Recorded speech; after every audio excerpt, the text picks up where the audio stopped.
I'd like to welcome everybody to our Distance Learning in the U.S. webinar today. Thank you to everyone who has attended today, and we will be recording this so future folks, Canadians of interest, can take a look at this webinar. I would like to welcome Johnna Sangster. She's from Walden University, which is an online-only university. She's going to be giving the presentation today. Johnna is originally from Winnipeg, although she lives in San Diego now.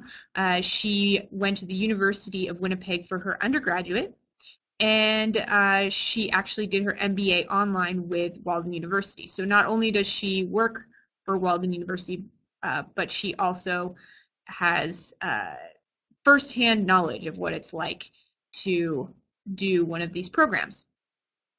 So she's going to speak generally on what it's like to do distance learning in the U.S., and we're very happy to have her here. So please welcome Johnna Sangster.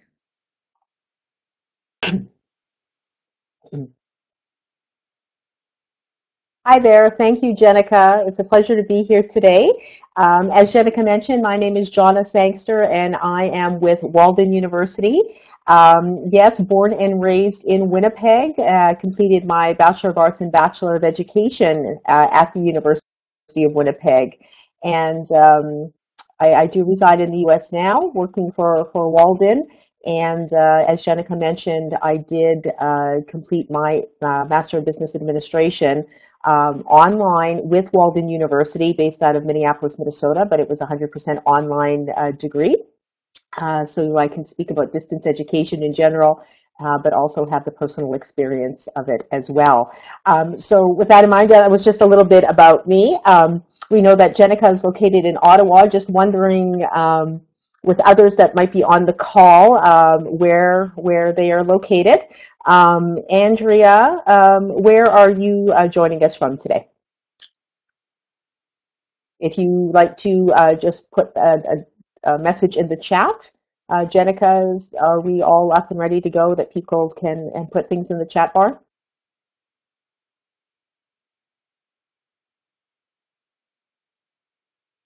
Okay, just bear with me here.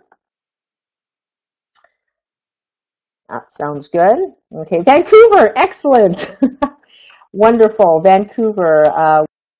Was there not so long ago, and Andrea, I'm actually going to be out there for an event later in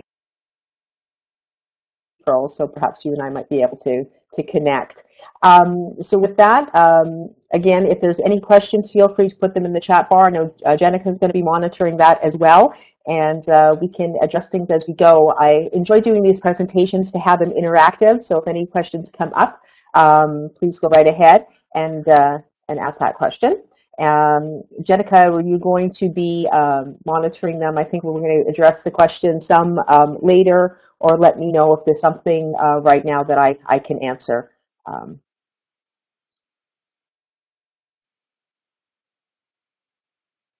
Okay, I see that. Thanks, Jenica. Yep, so any question right now, Andrea? If you wanted to type it in the chat bar.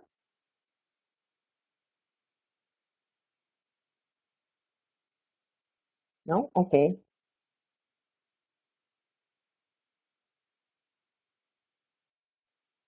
All right, well, let's get started then. So here we are. We're going to be speaking a little bit about distance learning in the United States. As Jenica mentioned, I'm going to provide an overview for you of what we are finding in the U.S. And options that are available, and then the next steps if individuals are looking for this option to further their education. So with that, we'll just go on to the next slide here. Just there I am, Johnna Sangster, and I'm the manager of business development. Doing work across Canada, working with professional organizations, with companies, associations who are looking for online options for their employees or members. So I'm always happy to help in that regard. So we're going to start the conversation about balance, and I think this is what it really comes down to. We're finding today that with the busy lifestyles that individuals have, and finding that life balance, we know that we want to be able to balance our personal life with our professional life, but recognizing too for us to be able to move farther in our career, for our own professional or personal development, that going back to school, pursuing a graduate degree is something that many people want to do. But when they look at the balance side of it, how are they to do it in a traditional setting? So today we're finding that more and more professionals are viewing online education as a real viable choice to balance work and life commitments with their academic goals. Some interesting studies were done when we're looking at online students, and these numbers are from studies and surveys that were done in the U.S.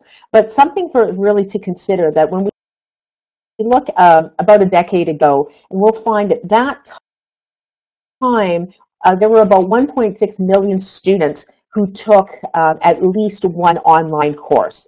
Then in 2013, another study was done, and we see how that number has gone up to 6.7 million. So 17.3% online enrollment, and it's for the percentage of enrolled students in online is far exceeds only a 2.6% growth in higher education in a traditional setting. So again, we've seen an increase of about 17.3% for online education compared to a 2.6% growth in overall higher education student populations. Also, when we're looking at it within a study from 2011 to 2012, online classes, the student population grew by about 570,000 students, so bringing that total up to 6.7 million. Also in that survey, they found that about 32% of all college students had taken at least one online class, so a significant jump over a period of a decade. Oh, hello, Etienne, welcome. And that is Jenica, who's asking the question from Education USA. Where are you joining us from today? Wonderful. You're from Montreal. Well, welcome. So happy to have you here. I'm Johnna Sangster. I just got started with the presentation from Walden University, a fellow Canadian like yourself, born and raised in Winnipeg, but giving an overview of online education in the U.S. So thank you for joining us this afternoon. So we were just taking a look at a decade of change and how there has been a growth in online education in the U.S. Question being, though, is how are chief academic officers and college presidents finding this as they're looking that they have to add a focus, an online component to their university. And really, higher education has certainly embraced online learning. There was a survey, or a study, pardon me, that was done, and they found that about 77% of chief academic officers found that the academic content being delivered in an online environment was the same or superior to that being provided in a face-to-face education. Similarly, there was a 50% of college presidents said that online classes provide equal value to the classroom experiences that students would have. Further to it, we're wondering how this growth is going to continue, going back to that previous slide when we see the growth from 1.6 to 6.7 million. Actually, we're saying that by 2019, anticipating that for college, on colleges, about half of all college courses are going to be delivered in an online environment.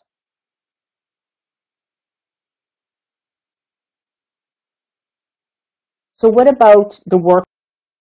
We've seen how the chief academic officers are viewing online education and college presidents, but what about the workforce? That is often a question that does come up saying, how are employers viewing online education? And Society of Human Resource Management, SHRM, that did a study, and they found that 79% of surveyed human resource professionals said that they had hired a job applicant that had an online degree within the past 12 months. Oh, I just took a look at the chat, so I'm going to just pause a little bit. We have someone else who's joined here. Michelle? And where are you joining us from today?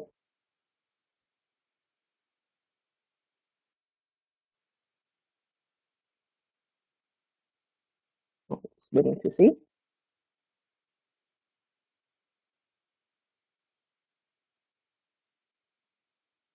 Okay, not a problem. So I'll just continue on, but really we're looking at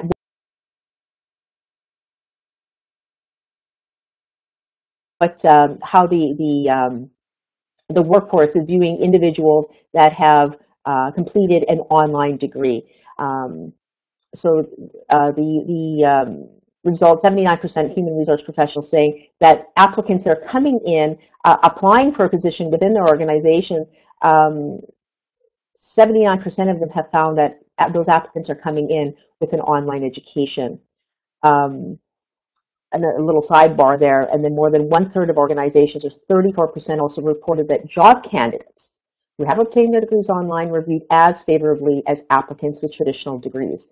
That is a question that we often hear from individuals when we're speaking with them. How is this degree going to be recognized by that employer? And so that's a very, very valuable statistic to share with you.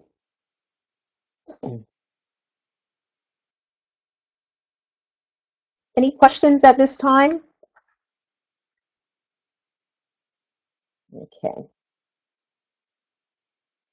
So we've looked at how online education has grown over the past decade, how it's being viewed from within the higher education industry, and then from the population as a whole, how employers are seeing an online degree.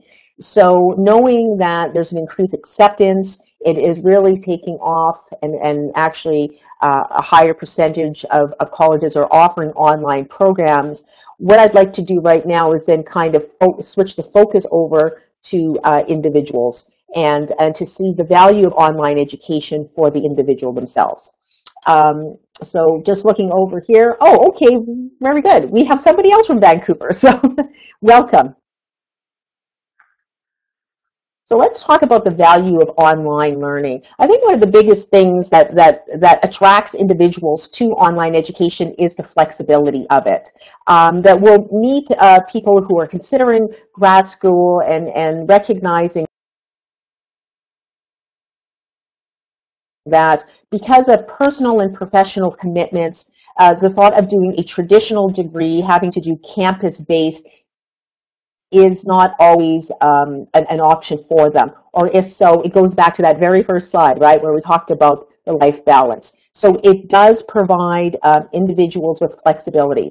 So of course, when we're talking online, we're on the internet. So we know everything is wired these days. So if you have that connection, you can do your studies at any time, anywhere. As Jenica had mentioned, I did complete my MBA in an online environment and was able to continue to work full-time, meet my professional commitments, my personal commitments, and get the degree done on time in 22 months.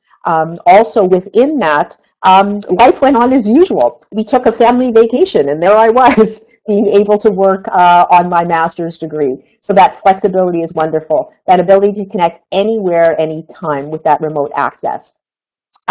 Most online classrooms are available 24/7, so that you would be able to have from that institution access not only to your classroom, but technical support and probably student advising support as well. Other thing is that you're able to then participate when it's convenient for you. You recognize that these programs are typically designed for working professionals, so they want to give some flexibility.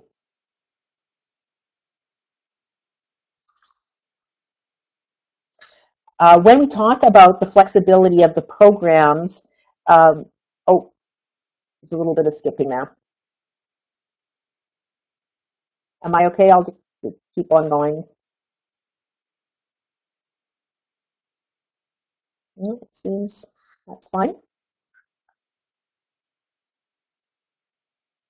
All right, I'll just keep on going then. So please, if anyone is encountering any difficulty with the connection, just please drop a note in the chat box and Jenica will address that with you. Okay.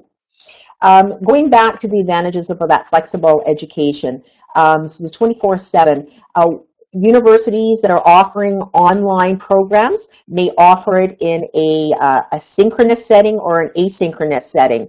Synchronous meaning that there might be times when you would need to log in on a specific day or a specific time, whereas others offer a 100% online, asynchronous format, meaning you don't have, you have to be logged in Tuesday at 8 o'clock, for example. But what you'll do is you'll get your deadlines for the week and you're expected to hit your deadlines. So that way you can continue to work, care for your family, and take other personal and professional commitments. Another great value for online education is the diverse community. So think about it. Within your classroom, you're going to have individuals probably from around the world. So what a wonderful way to get a global perspective. Really tapping into the knowledge of your classmates with very diverse backgrounds. It'll give you a wide range of ideas, opinions, insights, and perspectives. Very refreshing for you to be able to step back and see things as a global, in a global perspective. So a true value of online learning. I'm just taking a look at the chat.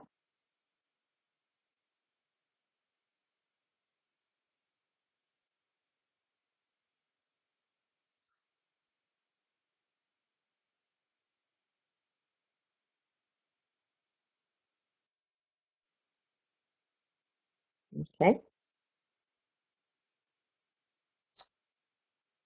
And I'll be glancing over there too. And Jenica, all right, I will just keep on going. Thank you.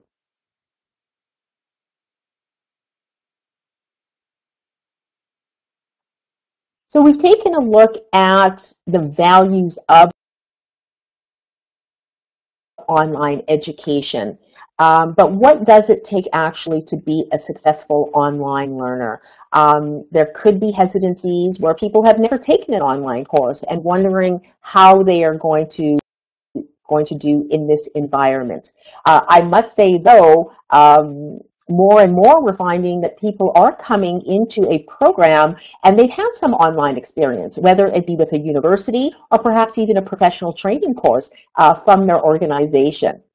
But really, these are some things that we really find kind of an overview of what the online student looks like. Typically, online students are very self-motivated and very independent thinkers. They see in themselves that they are wanting to further their education.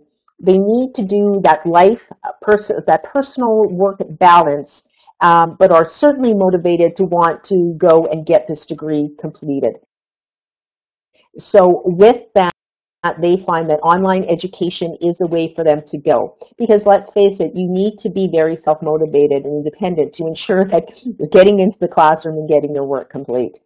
Another thing is, for it to be successful online, you have to kind of prefer that more flexible online learning environment. Being flexible with study times.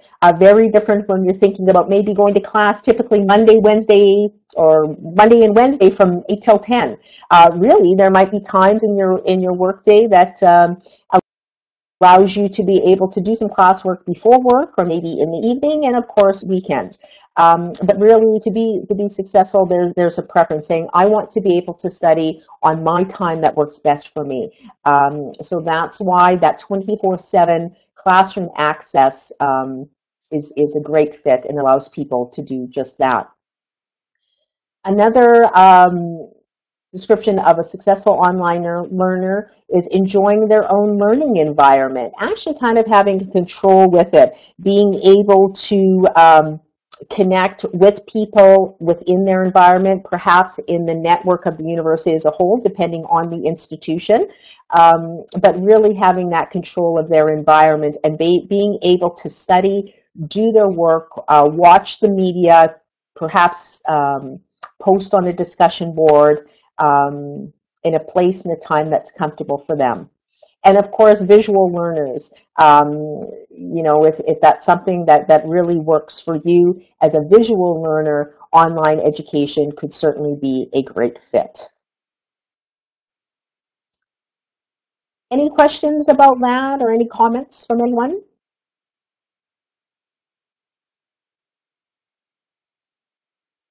All right. And I'll just take a look at Danica. I think we're good.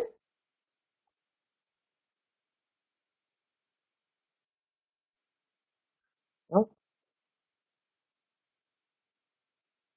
we kind of skipped ahead here. Sorry about that. There we go.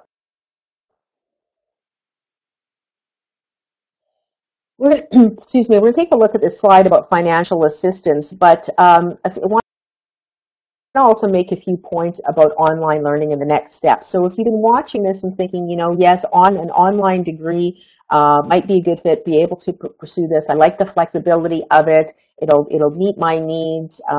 They have the degree programs I want. So what would be my next steps? And of course, financial assistance plays a big part of it. Of course, just kind of an overview of when you are looking at a U.S. university for an online education. Of course, the most important things when you're doing your research is to ensure that they are accredited, because this accreditation process will actually impact your ability to be able to pursue financial assistance within Canada. So from an accredited university, you want to ensure that it has been deemed as a designated institution within your province. Exactly. Accredited universities are the key. So that should always be the first question, whether you're looking for campus-based or online, with whom is that university accredited? What was the accrediting body? So ask that question. And of course, then if you want to apply for financial aid, you want to make sure that they are on the approved lists. So there's an opportunity often with online education that you can receive financial assistance federally and provincially. We've included in this slide some general points, but of course what you'll always want to do is to make that connection with the lending institution, with your province, to ensure that everything aligns with the programs. Funding, of course, is always subject to meeting certain criteria. So you'll want to get that information. A lot of times it has to do with the course load to be enrolled full time. Now, depending on the university, you might only be taking one course at a time, but because of the type of program it is, you would be considered a full-time student. So you'll want to get that answer from the university itself and find out what the requirements are to obtain a financial aid. So always contact your funding office at your respective province of residence. So there's some general information there about Canada's student loans and grants. And we also did just include something about the Royal Credit Line, because not only through RBC is one example, but I know as I've been doing work in Alberta, ATP Financial Services has credit lines. So there could be a credit line that's available for you to pursue your education. So that's different than a student line. It's a revolving line of credit. So what that means that you're not taking all the money up front as a loan. You arrange for the credit line and you use it as is. So again, RBC, the Royal Bank, has this Royal Credit Line that might be of interest to you if you want to take that path to fund your education. Okay, so we've talked about online education. You've been giving it some thought. This seems like it could be a good fit. I've been doing my research. I have found an institution that is looks like it would meet my needs because it has the right program. So what are the admissions requirements? I know Jenica has spoken in other presentations, and when she may have spoken to some of you at other times about admissions requirements for a U.S. institution, we thought it'd be very valuable to be able to provide to you some specific steps and of how you can go forward to apply. So once you've chosen your online university, how does one become admitted to start their studies? All universities, whether they're online, they're going to be just like campus-based, are going to have an enrollment advisor that can assist you with this process. You know, they're going to be available to work with you from learning more about the program, the coursework that's involved, commitment, tuition, all of that good stuff. But they will really walk you through the entire application process. Okay. There probably will be an online application that you'll need to complete. Most universities that are offering an online degree will have that available on their website. So you'll need to complete their online application. Then, as far as other documentation that might be required, will be your official transcripts and perhaps a writing sample. But before we get to the writing sample, let's just touch on the transcripts. There are some that are able to provide for you, get you through the admissions process or get you conditional admission through unofficial transcripts. So when we're speaking about official transcripts, that's going to be that sealed document that goes from one university to the other. If you have a transcript in hand, you probably can submit that to the university, but that'll be considered an unofficial transcript. But they'll be able to use that to see if you have the degree and the GPA required for that program. But to get fully admitted, you will require official transcripts to be submitted. Along with that, there are some institutions that will also require a writing sample, and this can come in different forms. It could be an essay that they're asking you to do, which they'll be able to provide you maybe with a rubric of things, of main points that you want to touch on. Or a lot of them are actually asking for a goal statement and or a purpose. Basically, why do you want to do this? Why are you choosing our university and the degree program for your education? But your enrollment advisor for that institution will be able to provide you assistance with that.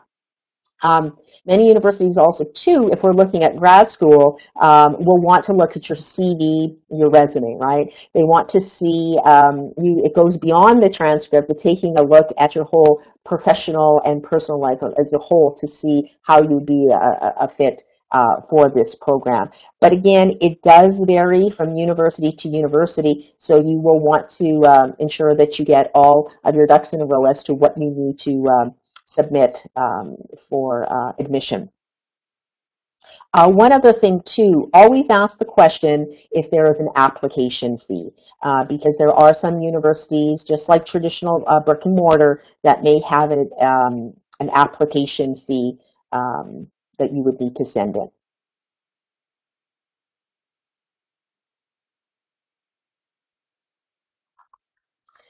So with that, that brings us to the end of my formal presentation. Again, I hope I've been able to provide for all of you kind of an overview of distance education itself as a whole in the U.S., the benefits and value behind online education and distance education, typical admissions procedures. But at this point, if anyone has any questions, we can open it up.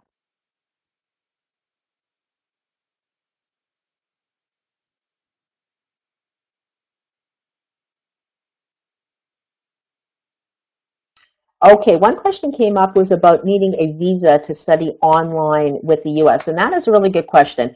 It depends on what the program is going to be and whether or not there's going to be a residency requirement. There are degree programs that are 100% online, and the only time that you're ever going to step foot on the campus is when you attend your graduation. Now, for those programs that might involve a residency, which is typically, I would say, doctoral programs, there could be some master's programs. There may be a visa requirement if you are going to be then coming to the U.S. to attend a residency. So again, depending on which institution you're applying to, ask that question. Is there a residency requirement? And if so, is there a visa that is required for a certain period of time?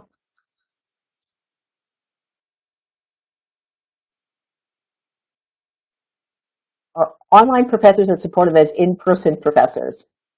Well, I can speak from experience from the instructors that I have that I found them even more so. Typically, a university, when they're going to bring instructors to teach their online courses, many of these instructors, if it is a brick and mortar university that is now offering online, they'll be able to keep the same hours. But I know that for many universities, they actually require the online professors to keep regular office hours. I know in my experience, it was clearly stated by my instructor that they would be available on these days at these times. If you wanted to call them, they would be in the office. Also, email, you'd like to be able to connect with them, and they would respond, whether it be email or let's set up a telephone call. And I know that a lot of universities do train their instructors that are going to be teaching their online programs how to be a successful instructor in an online environment. And that means you need to have that contact on a regular basis with your student. Online education, when you're doing this, the university never wants you to feel like you're on an island. There is going to be that outreach. So with that, you may even find that the outreach from your instructor and from your academic advisor could mean even more than it would be at a typical campus. A question came up about technology that's used, usually required for the student. Computer, webcam, microphone, etc. Great question. You know what? I know when I'm speaking to prospective students, I'll say to them, so can you send an email? Do you know how to attach a document? And do you know how to use a search engine? And they usually go, well, yeah. And I said, well, that's basically the extent of it. Really, what you have to have available to you is going to be your laptop, that internet connection, and it could be sometimes you might need a camera and a microphone, and typically all of our laptops these days have these functions built right in. But really, you don't have to be that technologically savvy to be able to be successful in an online environment. Something else I want to point out, we have our smartphones. And many universities, too, are having applications where you're actually able to access your online class on your smartphone. I know I was able to do that, and it was great. I had full access there. Computer, webcam, etc. All right. Those are the questions that came in. Anything else that I could answer for you?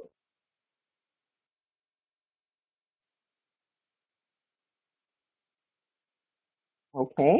And I'm just checking with Jenica, and she says, no, those are the questions that she had received.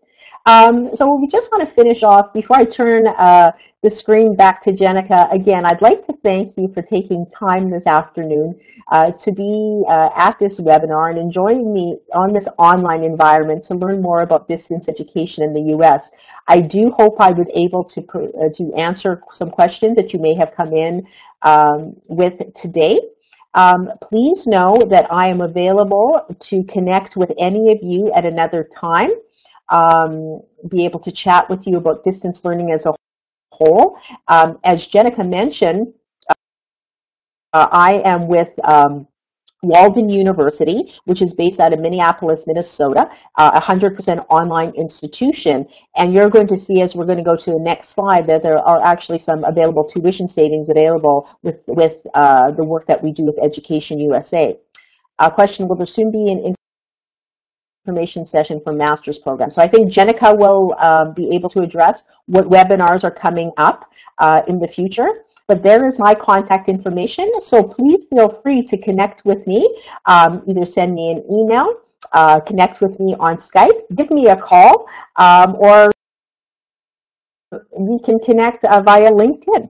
But I'd be happy at any time to explore distance education with you a little bit more in detail and to be able to provide you with some specific information if you're interested with Walden University.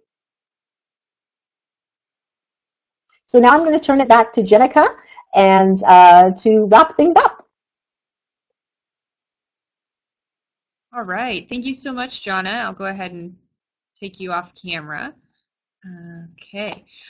Thank you to all of our participants today. And like Johnna said, Walden University does offer a discount to folks who work through Education USA. So if you're interested, you can check out the link there. As far as what Etienne brought up, if you mean just a general information on masters, yes, I can put together said webinar and have one in the recent months. So look out for that. And please connect with us through our various social media networks, Facebook, Twitter, of course. We're going to put the recordings on YouTube, on our YouTube channel, and then we put a lot of really interesting and fun stuff on our blog, so follow us there. And our next webinar is going to be on studying law in the US. So I'm not sure if any of you are interested in law or know people who are, but we're going to have an expert from SUNY Buffalo named Joe Schneider, who's going to give us more information on how to apply to law school and what the process is for studying law in the United States. Thank you again. We're going to get wrapped up a little bit early today, and I look forward to seeing you all in the future. Have a great day.